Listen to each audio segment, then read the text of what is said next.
Hi everyone, my name is Mina. Welcome to my channel Mina Reads, and today we are doing an annual tradition here on the Mina Reads channel, and I'm going to be reading some of my most anticipated romances of 2022. So every year I do a vlog in the springtime where I read some of my most anticipated spring summer romance releases, and I let you guys know all of my thoughts on them. So that's what this is going to be. It's a vlog, and this is just the intro. I am filming this after the vlog is already done. So in this vlog I will be reading Book Lovers by Emily Henry, Love on the Brain by Ali Hazelwood, The Light the Green Doesn't Care by Ashley Herring Blake, and Dating Dr. Dill by Nisha Sharma. So stay tuned. But I am already 20% into Book Lovers, and I'm enjoying it quite a bit. So Book Lovers, if you don't know, it's a single POV romance. We're following this character named Nora, and Nora is this hardworking businesswoman. She works in publishing. I believe she's like an agent for authors, and so basically she's this really hardworking businesswoman, and she just feels like her work kind of consumes her, and her work has often got in the way of previous relationships that she's had. And basically she continuously is losing boyfriends to these like out of town work trips where her boyfriends will go to a trip to a small town and they like meet the love of their life in a small town. And so Nora feels like she is kind of like, you know, she's kind of like the antagonist in a small town romance movie. Like she feels like that's the role that she's been typecast into, and she hates it. So her dating life is kind of a mess, and she has this work rival named Charlie, and yeah, basically she ends up going on this vacation with her younger sister Libby. They go on vacation to this small town in like North Carolina, I think, and she ends up seeing her work rival in North Carolina, and she's connected with him a bit, and sparks are flying a little bit despite them having a really terrible first impression of each other. And you do get to see their first impression is in the prologue, and it's so fucking hilarious. And so far I'm having a brilliant time with it. Like, it's really fun. I think that Emily Henry is just a really good writer, truly, and I think that I am just enjoying the tone of this book. I feel like with Beach Read, which I really didn't like by her, I just hated the tone of that book, and it just really wasn't what I was looking for at the time. But I feel like this is really good because we're getting into Nora and into some of her like emotional, I don't want to say issues, but like she has a lot of things going on for her personally. She has this complex relationship with her younger sister where she loves her younger sister, and she just like, she, you know, feels their relationship is so important to her, but she also feels like this intense need to like provide for her sister and to take care of her sister because they both lost their mother at a young age. And so she finds herself kind of trying to fill this role in her sister's life as like mother and also sister, and you can tell how that's like, it's definitely taking a toll on Nora, as well as all of these like continued romantic failures and how they're making her feel bad about herself basically. But like I'm enjoying it. Like, I think that I am gonna like this story and where it ends up, but you know, it's very early days. I'm only 20% in, but I do have faith that it's like gonna be a good one. And I am listening to the audiobook through Libro FM. It's narrated by Julia Whalen, and it's so good. It's so good. So yeah, I'm having a good time. I very much look like garbage at the moment. Allergy season is never my season. I feel like my face looks like swollen, and my eyes are definitely swollen, but it is what it is, right? So I don't give a fuck. I have to come on here and I have to talk to you guys about Book Lovers. Book Lovers, I am loving it personally. The humor in this for me is so pitch perfect. Like, the chemistry between Nora and Charlie and their banter together is just absolutely hilarious. Like, they're so ridiculous to me and I love them. I feel like Charlie, he constantly has a quip for everything, and I'm obsessed with him. And I don't know, I might have to change my identity, name myself Nora, become a literary agent, and maybe I'll be able to steal him away from Nora, because I don't know. I think that he needs me in his life, or rather I need him, you know. I don't know, and it's just so good. Like, it's just so good. I'm obsessed with it. And also Charlie has like salt and pepper hair, and he has like curly hair, and it's like salt and pepper locks and blah blah blah. Immediately the only thing I can think about is those Logan Lerman pictures. Have you seen them? I'm gonna show you. This is what I'm imagining. I'm pretty sure Charlie's supposed to be like way older than Logan Lerman is, but this is the hair that I'm picturing for him, and I love everything about it. But I'm having so much fun reading this book. Like, it's a good time. I honestly was a bit nervous to read it, just because I really did not have like a good time with beach read, and I really enjoyed People We Meet on Vacation, but it was just a 50-50 chance of liking it or disliking it. So I'm glad that we're veering towards liking it, definitely. One thing I will say that maybe I don't absolutely love is, you know, I've mentioned before, I think, that we have this side plot going on. Basically, Nora and her sister Libby, their mother died when Libby was still relatively young, and so Nora had to become Libby's legal guardian, and she had to kind of raise Libby for a certain period of their youth. And I feel like that's something that's still impacting Nora, like in a really big way, and she feels like it's still her duty to take care of Libby in that way and like be a maternal figure for her almost.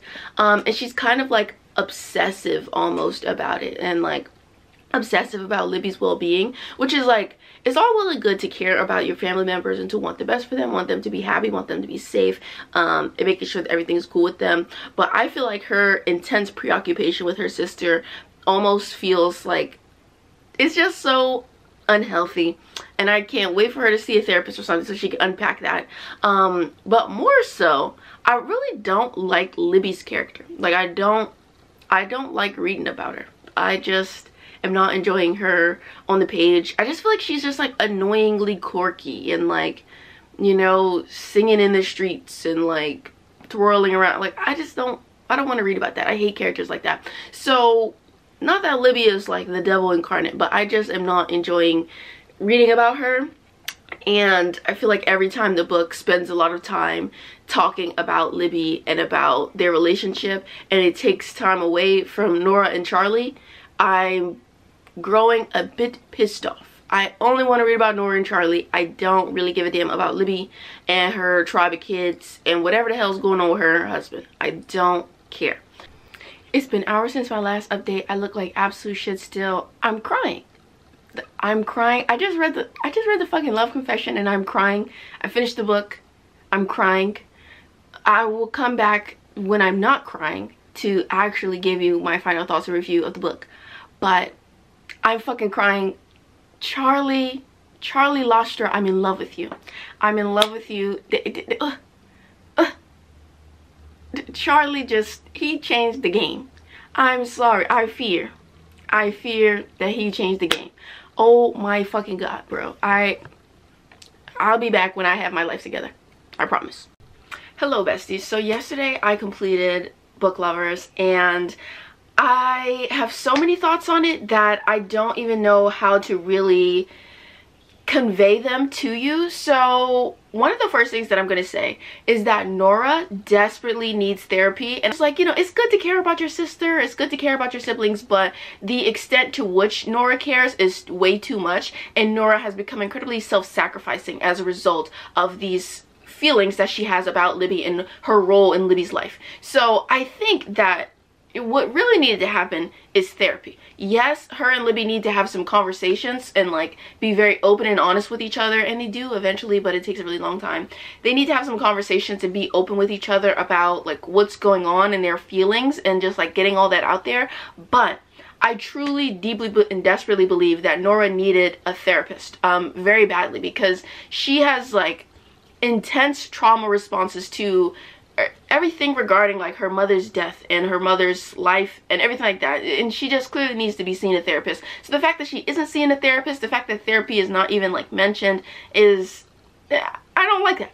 And then I will say also that for a romance, I will definitely say that the relationship between Libby and Nora, I feel like that takes up the majority of the narrative. Yes, Nora and Charlie are amazing. Like, they're so good. Obviously, you can tell they're so good since I literally fucking cried over their love confession at the end of the book. Like, it was so good.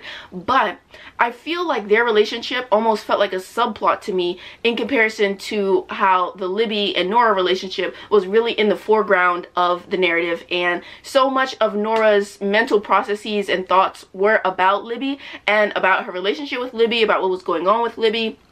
And I just feel like, for me personally, that took away from the romance, because the romance is so good. And I think that it's also good to have, you know, like a romance narrative where it's complex and it shows that the characters have things going on outside of each other and outside of their relationship. But I think that in this particular regard, it was just slightly too much.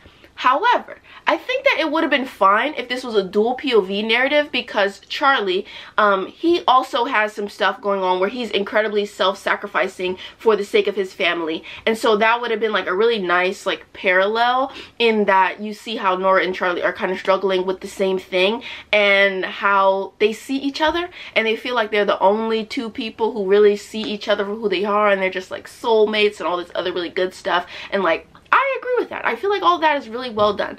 But I think that if the story was dual POV, it would have felt more balanced. I feel like the abundance of Libby and Nora, and then like the lesser extent of Nora and Charlie, and then like in the background we know a little bit about what Charlie has going on with his family, but not like that much. I just feel like it wasn't balanced, and it didn't feel like a story that was about Nora and Charlie falling in love. It felt like it was a story about Nora navigating this complex family dynamic, but also she's falling in love in a small town. You know what I'm saying? So I just feel like some of this stuff was just out of balance, and I don't like that. So that makes me feel like I don't fully love the book, but I do love Nora and Charlie, and I think they're a great couple, and I really enjoyed reading about them. So yeah, there's that. And then I also want to say that this book is kind of like, it's really meta. It's called Book Lovers, and the two protagonists, they do love books, they love reading. But so because they both work in the publishing industry, they're like very cognizant of bookish tropes and stuff like that, and character archetypes. And so they talk about those a lot. They talk about tropes and like character archetypes and everything constantly. And at first it was kind of cute, but eventually it was kind of cringe, and it was just like, you know, look at me, like I know all the tropes. Like, girl, I don't want to hear about that. I don't love when books are like too self-aware of the fact that they're a book. Like, it just takes me out of the experience, and I want to be immersed in the experience. I don't want to, you know, haha hee hee, look how smart I am and like how many bookish references I can make. I don't want to see that. Actually, I want to be immersed in the story. So I don't know, very complex thoughts, because I absolutely love Nora and Charlie. They were amazing. Obviously they got me deeply into my feels. I was literally fucking crying on camera. But the rest of the book, I don't know how I feel. I feel like I would give this book maybe like a 3.5, 3.75 stars, because like, I do think it's a good book. I think it's well written. I absolutely love Nora and Charlie. I do also think that the relationship dynamic between Nora and Libby is like well written, but I simply did not care about it. And I don't want that kind of narrative to be foregrounded in a romance. I want the romance, the romantic relationship, the romantic development. I want that to be center stage when I'm reading a romance. And it didn't necessarily feel like it was in this book. So I don't know. Very complex thoughts. I don't know how I feel, and I feel like I rambled perhaps for too long. So let's move on to the next book. Completely unrelated to the subject matter of this video, but I look so fucking cute today. Like, look at these jeans. Look at my ass in these jeans. Look at these jeans. They're so cute. I love them. I'm obsessed with them. I just look so cute today. My hair turned out right today. It's a good day. It's a good day. The day didn't start the best. I wasn't feeling that great earlier, but I finally went outside for the first time, like, since Monday. It's currently Thursday. I finally went outside. I got some vitamin D, and it was like, damn, well, you really do need sun to produce serotonin. Like, it's true. It's a fact. So I feel so much better once I went outside, and I've been productive. I did some filming today, and I'm gonna do some more reading. I've already started Delilah Green Doesn't Care, and already Delilah is a little bit of a baddie. Like, we're seeing Delilah in the very first scene. We're seeing Delilah wake up from a hookup with this girl, and already it's just a bit iconic to me. I don't know. Great way to start a book, in my opinion. I love what I'm seeing. Hopefully I'm going to continue enjoying it. And I did do a poll on Twitter, which book you thought I should read today, and you guys did pick this one. So I'm glad you picked this one, because this one, I feel like it has a stronger start for me than Dating Dr. Dill did. I'll update you some more in a little bit. Okay, hi bestie. So I'm in my bathroom while I'm listening to the audiobook while I'm cleaning right now, but I think I'm about 15% into the audiobook, so I can finally give you a little bit of updates about what's going on, what's popping, what's happening, what the vibes are. So Delilah Green Doesn't Care is about Delilah Green, who she has this stepsister named Astrid, and Astrid is getting married. So Delilah, who is kind of a struggling photographer, she's been hired by her stepsister to take the photographs for her sister's wedding, as well as like all the pre-wedding events that she's having. So Delilah has to go back to her small town of Bright Falls so that she can do this wedding event that she doesn't want to go to, because Astrid was not very kind to her when they were young, and Delilah kind of feels like she was bullied by Astrid and Astrid's friend group, and so she has a lot of resentment towards Astrid because of that. So she's not looking forward to going back to Bright Falls, but she goes back. And in going back, she goes to this bar and she ends up meeting this girl named Claire. And Claire is a part of Astrid's friend group, one of the girls who kind of made Delilah feel like an outcast when she was younger. But Claire has grown up to be an incredibly sexy MILF, and Delilah is trying to see what's up and what's popping with her. So yeah, that's basically where I'm at right now. And I personally have to say that I am loving the writing style. Like, I think that the writing is just really fun and engaging, and the characters, their inner monologue is really funny to me. They feel very relatable. I'm loving Claire, who she is, you know, a single mother. She's kind of struggling to get back into the dating scene, and you know, that's been her internal monologue right now, how she's kind of, you know, she's doing all this stuff to be a single mom, and how it's just not really giving her a lot of room and space to date, and how she feels a bit awkward being back in the dating scene. And I don't know, I feel like her inner monologue is just really interesting. And then Delilah, I really love learning about Delilah's backstory already. It's kind of giving me like a Cinderella and the Wicked Stepsisters vibe. So I am enjoying that. And I did enjoy the first scene between Delilah and Claire. Their first scene is at a bar and they're like flirting with each other, and Claire's kind of like awkwardly flirting with her. And then Delilah is like this aloof, brooding, and mysterious person covered in tattoos and wearing black skinny jeans. And I'm obsessed. I think that Delilah is so sexy, and also the audiobook is incredible so far. So I'm kind of eating good with this one. Hopefully this trend continues and I'll absolutely end up loving it. But yeah, I'm having a good time, and let me get back to cleaning my house. Okay, y'all, so it's about 10:40 and I am still reading Delilah Green Doesn't Care. I'm about 35% in. I'm still really loving it. This story has a lot of layers, and I feel like, for me, it's doing what book lovers thought it was doing, but so much better. Because this is also a small town romance. This is also, I don't want to say rivals to lovers, but it's kind of like characters who maybe have a slightly negative impression of one another, but now they have lots of chemistry and they are trying to explore that. It also is dealing with a complex family dynamic, and I think that the complexity here is so delicious and I'm loving it, and I'm just kind of eating it up. And like, that isn't to say that I didn't like Book Lovers. Book Lovers was cool. This is a little bit of a serve, a minute slay. I'm really enjoying it so far, and I'm hoping, again, I'm hoping that this continues. I'm hoping that I'm not speaking too soon, but I'm really enjoying this one, and I'm glad that I picked this one up instead of Dating Dr. Dill. I mean, Dating Dr. Dill might be amazing, but I'm still glad that I picked this one up and I'm having this reading experience today, because I really needed this. And all of the sapphic goodness is so good. And another thing that I wanted to say is that, I don't know, let me switch arms for a second. Okay, so I don't know how to say what I want to say without, okay, don't cancel me for this, right? But I feel like a lot of sapphic romances that I encounter sometimes, they're all very soft and very sweet, and that's cool. But I like reading romances where you can feel that, like, that passion, that chemistry, that intensity, and I feel that so much between Delilah and Claire, and like, their chemistry is just so good and so delicious. And like 30% into the book, they haven't done anything, they haven't kissed, they, you know, none of that, but like, their chemistry is just so good that I know that when or if they get a sex scene, it's going to be like, it's going to be so amazing. And I kind of can't wait. Like, I just love it. I love it. Okay, hi y'all. So yesterday I didn't get to give you my final updates on Delilah Green Doesn't Care, because I went to a concert. It was really fun, blah blah blah. Maybe I'll show you a video or a clip or something, a picture, I don't know. But it was a good time. I saw Mariah the Scientist with my friend. Fun times were had by all, and Mariah was really good. Like, the performance was excellent, so we love that for me. And yeah, I just have to say that I absolutely love Delilah Green Doesn't Care. I think it was great. Like, I'm giving it 5 stars.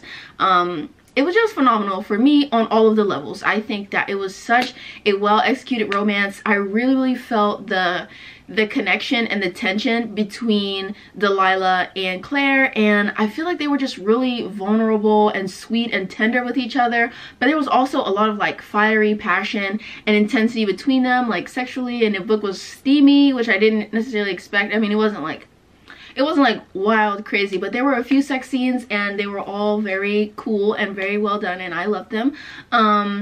And I just really love the way that the characters are written in this book, because they're all such nuanced people and they're all very complex, and nobody felt like a caricature. Well, there is this one character who's kind of like a villain, so to say, and he's kind of like a caricature, but everyone that you're supposed to empathize with, like, they all were so well fleshed out, and I really felt so compelled by everyone. I really love Delilah. I love Claire. I love Delilah's storyline about like her childhood, the way she felt really emotionally neglected and isolated, and how that's led to like a really isolated adulthood, and how she struggles to like form connections with people, and how she's also struggling to have this connection with her stepsister Astrid because of their childhood and the way that they interacted with each other then.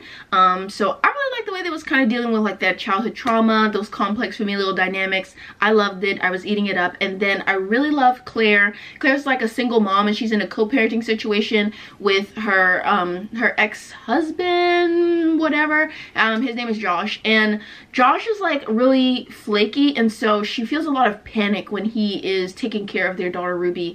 And I really like the way that the story kind of navigated her relationship with Josh's relationship with Ruby, and like the complexities of their parenting dynamic. I thought it was really well done. And I also love their friend group. Their friend group was really cool. Astrid, like I mentioned, Delilah's sister, she was very cool, and I liked like learning about her. She's kind of like, her storyline's in the periphery of the narrative, but like she was a great addition to the cast. It was just really good. It was really good, very well executed in my opinion, and I can't think of like anything that I disliked about it, so I definitely gave it 5 stars. It was wonderful. Okay, so I'm on page 56 of Dating Dr. Dill, and okay, so it's too early to say, but I think I'm going to say that I don't like this book, and I feel dangerously close to DNFing it. Like, okay, so back to this Dating Dr. Dill. I'm in my robe because I'm about to go clubbing. I just got out the shower and I'm about to like do my makeup and stuff. So yeah, I'm not dressed yet, but who cares? It's just me and you and our little book club we got going on. So Dating Dr. Dill, it's not it, besties. It's not it. I am only 50 pages into it, and I have never wanted to DNF a book more. This is not good. Like, so far we have one of our main characters, Karina. She is living at home with her father, her grandmother, and they are living in like the family home. She wakes up on her birthday. Her family does remember that it's her birthday. That's so shitty of them, terrible. They you know, kind of placate her and try to be like, oh, okay, well, you know, we're gonna make you like your favorite birthday breakfast, blah blah blah. And for her birthday, she also gets the news that her father is planning to sell the house where she also lives, and so she's upset that he's planning to sell the house because you know, it's like it was her mom's dream house, and it has a lot of sentimental value to her because her mom passed away, and so like she doesn't want him to sell the house for that reason. And her dad is like, well, you need to move on, honey, you know, like your mom passed away a long time ago and she'd want you to be able to let go of the house.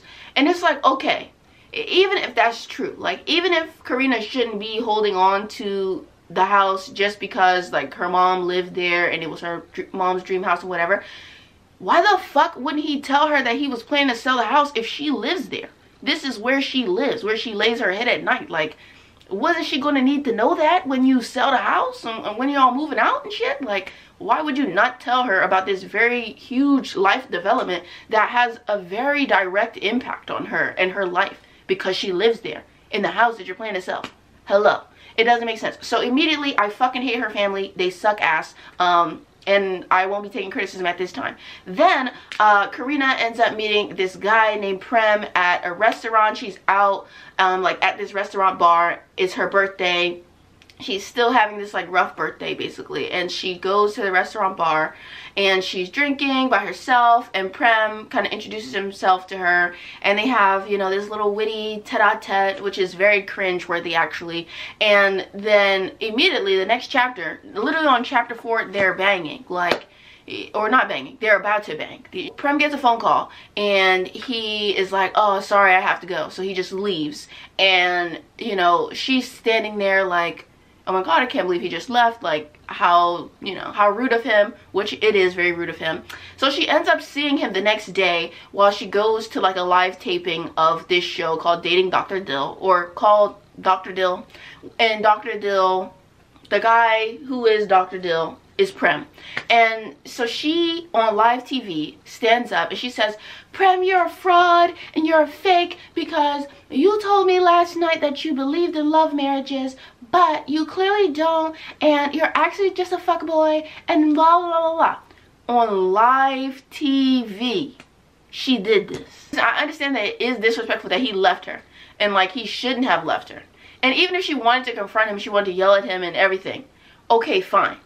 But why the fuck would you do it on TV where people are seeing you and how he treated you like garbage? Like, that would be embarrassing as shit to me. And it was embarrassing. I cringed. It was terrible. And then, like, the reason that he left was that he thought he had like a family emergency. His mother had like called him and said, like, you know, SOS, like, you know, so he thought it was like a real emergency, which is why he left. So now we're gonna get into this miscommunication trope bullshit.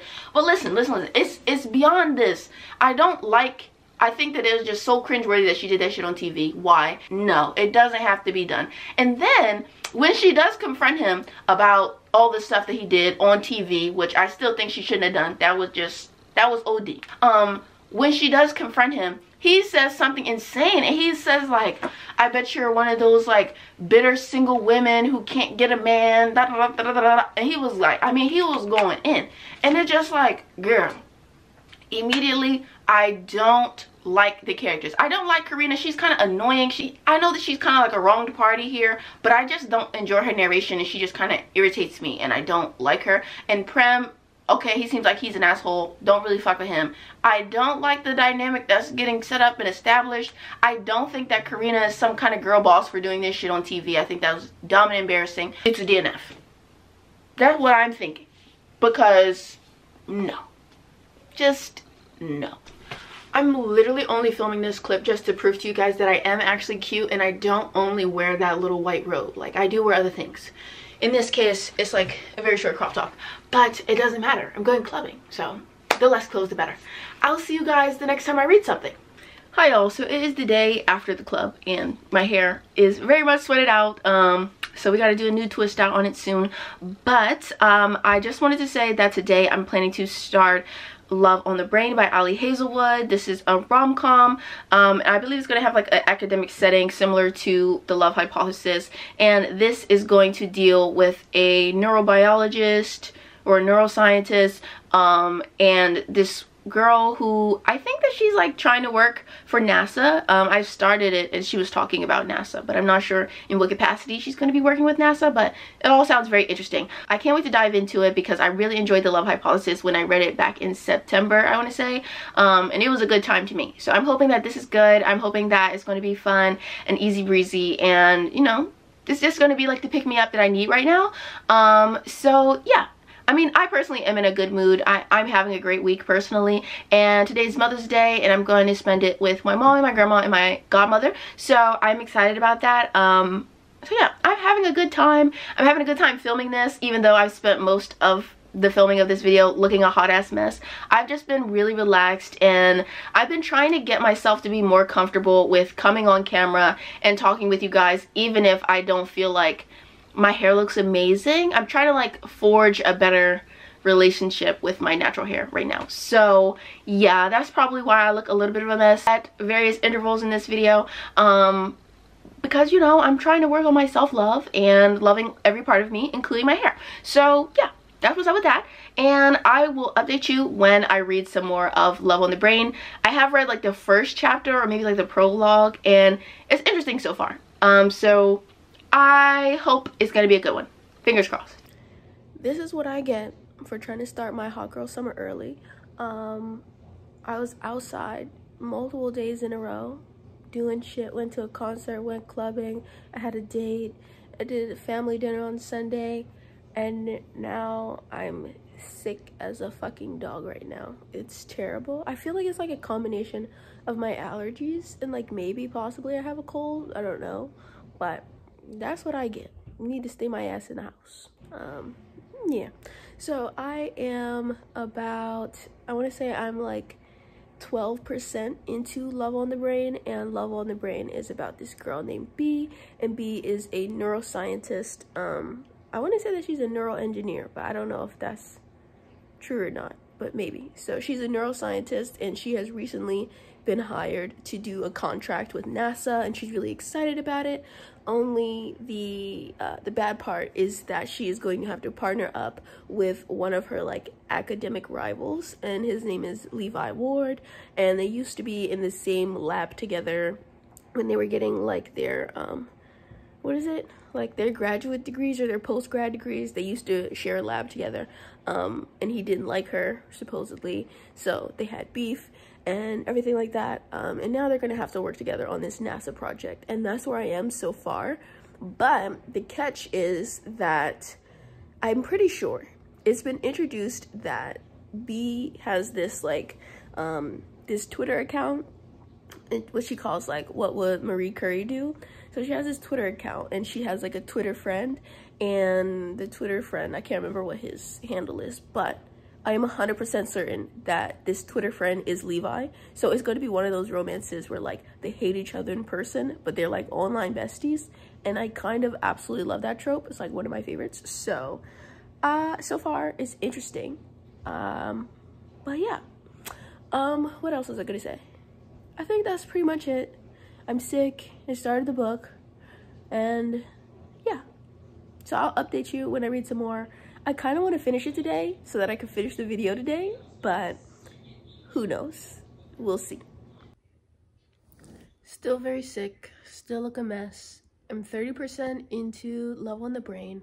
I find B's narration to be slightly exhausting because like she's obsessed with Marie Curie, and she spends so much page time like telling you uninteresting facts about Marie Curie's life. And I literally could not care less. I want to see her and her nemesis interacting and like doing science and flirting or something. They aren't at the flirting stage yet. They're just still beefing. Or she thinks that he despises her, which is obviously not true. But like, girl, who cares about Marie Curie? This is not her book. All right, besties, so we're finished. We're wrapping up this video, and I have to say it was a really interesting experience, and honestly, I think that the reading experience went about how I expected it to. I had incredibly high hopes for Delilah Green Doesn't Care, and so I am very happy, very pleased that this turned out to be a 5-star read. I was a bit nervous about how I was going to feel about Book Lovers because I absolutely hated Beach Read by Emily Henry. If you know, you know, and if you don't, you don't. But if you've been here since 2020, you will know that I really did not like Beach Read at all. No, it wasn't for me. And so I didn't enjoy Beach Read, but I really, really loved People We Meet on Vacation. So I knew that there was a 50-50 chance that I wasn't going to like Book Lovers. And I think that Book Lovers definitely, it landed somewhere in the middle for me, where I really, really enjoy some aspects of it. And other aspects I don't enjoy. And I particularly think I just really don't care about this theme that seems really, really important to Emily Henry, which is about like familial dynamics. I don't always want to read a book that is too centered around the familial dynamics if it's a romance. I want the most prominent relationship that is being developed and explored to be that romantic connection, even if their familial and platonic relationships are still like important or a factor in the story. I just feel like the romantic and platonic familial elements were not balanced well enough for me in what was marketed to me as a romance. So this was like a middle of the road, like 3.5-star read, because some aspects of the romance were so good and other aspects really let me down. But so yeah, like 3.5 stars.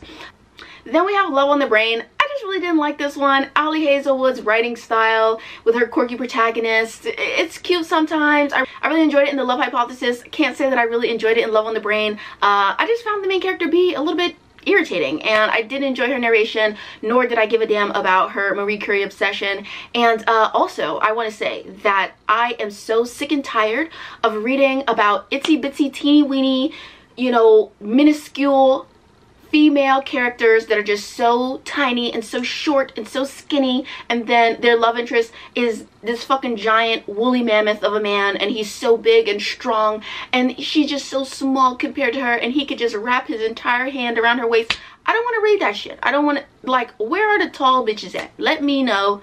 I'm so tired of reading about teeny tiny, short, lovable girlies. You know, good for them. Happy for the short woman community. Where are the tall bad bitches at? Somebody let me know. So yeah, that one was like 2 stars. And then we DNF'd Dating Dr. Dill. So that's it for this year's episode of reading my most anticipated romance releases of the year, and these are the results. So have you read any of these books? Did you like them? Did you not? Let me know what romances released this year that you think I should check out, because there are a lot of romances releases that I've been missing out on. So let me know any of your recommendations in the comments below, and thank you so much for watching. Hopefully I will see you all in my next one. Bye you guys. Like, comment, and subscribe, and a special thank you to all of my wonderful patrons.